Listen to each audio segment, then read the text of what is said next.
Un muy cordial saludo. En esta oportunidad les vamos a hablar sobre lo que es el condicionamiento operante, análisis y aplicaciones.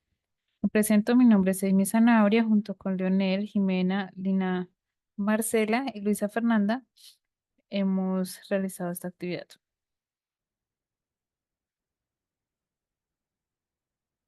Bueno, ¿de dónde nace el condicionamiento operante? Nace de psicólogos como John Watson y Skinner que proponen una investigación ya sea en perros o en el pequeño Albert en la que se asocia un estímulo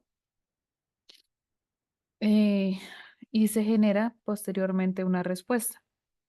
En el caso de John Watson, el análisis fue con los perros en los que generó por medio de la alimentación, ellos generaban el estímulo de la salivación al escuchar el sonido de la campana.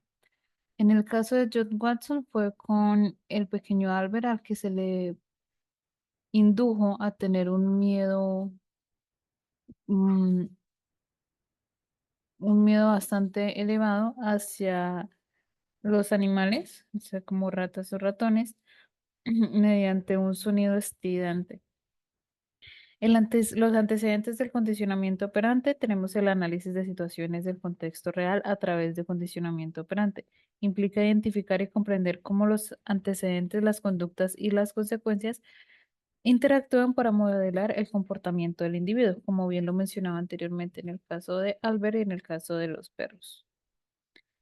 Los antecedentes del condicionamiento operante. El condicionamiento operante se propone por Skinner, se basa en que las conductas son influenciadas por las consecuencias que le siguen, siendo los antecedentes, conductas y consecuencias elementos claves en este proceso. Los elementos básicos del condicionamiento operante tenemos como tal los antecedentes, que son estímulos que preceden a la conducta, que es la acción del individuo frente al antecedente, y las consecuencias, que son los eventos que siguen posteriormente a esta conducta, con una repetición adecuada. Análisis de situaciones en el contexto real. El condicionamiento operante está presente en varios contextos cotidianos, ya sea como tal en ámbitos laborales o en ámbitos académicos. Mm, Como en el uso del celular o el uso en el estudio académico, donde las consecuencias van a modelar el comportamiento. Un ejemplo directo de esto es cuando los niños en el colegio tienden a escuchar determinado sonido, el sonido de la campana, con el ingresar la maestra, ya producen como tal cierta ansiedad si esta maestra los regaña o es bastante estricta con ellos. Solamente con escuchar este sonido ya la respuesta fisiológica del cuerpo va a ser sudoración en las manos o cierto grado de ansiedad. Un ejemplo también claro es el uso del celular en el trabajo. Un empleador recibe la notificación de su celular en el trabajo durante su jornada laboral. Este sería el antecedente. La conducta es que el empleado decide revisar y responder este mensaje, y la consecuencia directa sería que el jefe lo reprende o lo castiga.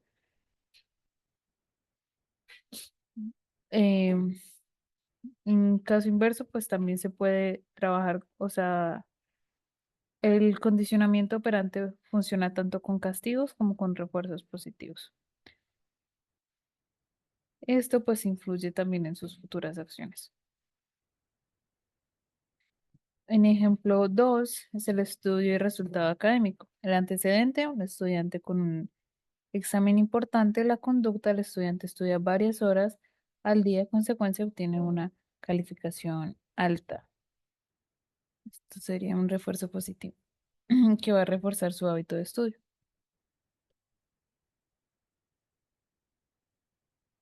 Reflexión final. El condicionamiento operante impulsa un proceso continuo del aprendizaje individual, donde las consecuencias modelan la conducta y afectan la toma de decisiones. Proceso continuo de aprendizaje. En el condicionamiento operante, las personas aprenden constantemente a través de las consecuencias de sus acciones, lo que influye en la evolución de su comportamiento. En la vida cotidiana, el condicionamiento operante se extiende a diversos ámbitos de la vida, desde el manejo laboral hasta la crianza de los hijos, mostrando su flexibilidad y utilidad en situaciones cotidianas. Comprensión de conducta en el condicionamiento operante. Las conductas en el condicionamiento operante pueden ser modeladas por el esfuerzo o el castigo y la extinción. Entender cómo estas influencias impactan las acciones de un individuo es clave para el análisis del comportamiento. Las conductas aumentadas por el refuerzo, las conductas que son reforzadas positivamente tienden a incrementarse, ya que el individuo asocia la acción con una consecuencia favorable. Por ejemplo, el niño que recibe elogios por ayudar en casa es más propenso a seguir colaborando. Las que se ven reducidas por algún tipo de castigo, cuando una conducta está asociada a alguna consecuencia negativa como un castigo, es probable que disminuya. Por ejemplo, un perro recibe un regaño por morder un mueble o recibe tal vez un golpe. Esto lo va a tender a evitar. La extinción de las conductas. Cuando una conducta deja de ser reforzada, va a tener una disminución progresiva. Es decir, si a un niño deja de recibir atención por llamar la atención de forma inapropiada, es probable que deje de hacerlo. Si, por ejemplo, en el ejemplo anterior que mencionábamos,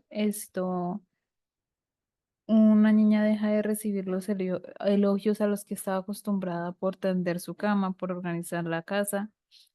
Esto progresivamente hará que deje de hacer esta conducta, ya que no está recibiendo una recompensa. Los principales conceptos del comportamiento. Bueno, los vamos a examinar detalladamente. Tenemos las conductas reforzadas, que son aquellas que se fortalecen por consecuencias positivas o negativas influyendo en su repetición. Por ejemplo, el elogio al hacer una tarea que requiere determinado esfuerzo. Las conductas castigadas se disminuyen cuando se aplican consecuencias negativas, impactando en la supresión. Por ejemplo, un perro cuando ladra repetidas veces y recibe un regaño, posteriormente va a dejar de ladrar hasta que en repetidas ocasiones esto ya al escuchar el sonido de la puerta o el timbre ya no produzca gran sonido. Generalización y discriminación. La generalización implica respuestas similares a diferentes estímulos, mientras que la discriminación se refiere a respuestas específicas ante estímulos particulares, demostrando la adaptabilidad del comportamiento en distintas situaciones.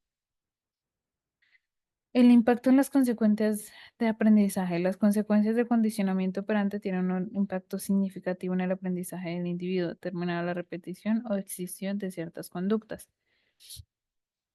Las consecuencias de las conductas, ya sean esfuerzos o castigos, influyen en la repetición o extensión de dichas conductas futuras.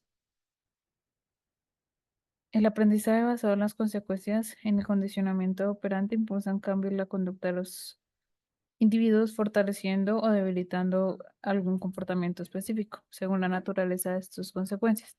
Sin embargo, esto pues no tiene un resultado bastante favorable debido a que cuando se limita demasiado a un niño por determinado condicionamiento, cuando no hay este tipo de castigo, es decir, si no estudias, no hay helado, o si no estudias, no hay Xbox, por ejemplo, no puedes hacer uso de tus videojuegos, el niño va a tender a asociar el Xbox como algo positivo y el estudio como algo negativo, ya que su premio vendría siendo pues una actividad que mayor eh, le sea mayor le presente mayor placer. Ahora, en su vida adulta va a ser pues algo bastante contraproducente debido a que como ya no tiene un estímulo directo, ya no tiene un premio directo que ganar, va a tender a no hacerlo por iniciativa propia. El hecho de utilizar este tipo de aprendizaje con los niños debilita bastante la autonomía. La importancia del aprendizaje infantil. El aprendizaje en la infancia sienta las bases para el desarrollo futuro de los individuos, siendo crucial para comprender y aplicar estrategias efectivas para maximizar este potencial. Potencial de aprendizaje en la infancia. Es una etapa crucial para el desarrollo cognitivo, emocional y social de los individuos, debido a que durante este periodo hay una plasticidad cerebral que le permite el aprendizaje óptimo y la formación de habilidades que le perdurarán a largo plazo durante su vida. Algunas estrategias que se plantean para madres, padres y educadores son que los adultos que rodean a los niños jueguen un papel pues bastante fundamental en su proceso de aprendizaje. Implementar estrategias efectivas de enseñanza, fomentar la curiosidad y la autonomía y brindar un entorno estimulante son unas claves bastante importantes para potenciar el desarrollo cognitivo y emocional de los niños. En cuanto a los tipos de conductas que tenemos, son, por ejemplo, la conducta innata, que es la conducta que nace en el individuo y no es aprendida. Esto es un ejemplo, sería como tal el reflejo de succión que tiene un bebé. La conducta aprendida se desarrolla a través de experiencias y con el aprendizaje, como hablar un idioma, montar en bicicleta, tirar una pelota. La conducta voluntaria se refiere a las acciones que una persona realiza de manera consciente y deliberada, como decidir o no estudiar para un examen o decidir ayudar a alguien. La conducta involuntaria son acciones que se realizan sin un control consciente, así como actividades pues necesarias para la vida, el hecho de respirar o retirar la mano cuando se encuentra ante un estímulo caliente como un fogón. Em, la conducta asertiva es la forma de comportamiento en la que una persona expresa sus opiniones, deseos o sentimientos de manera clara, concisa y directa.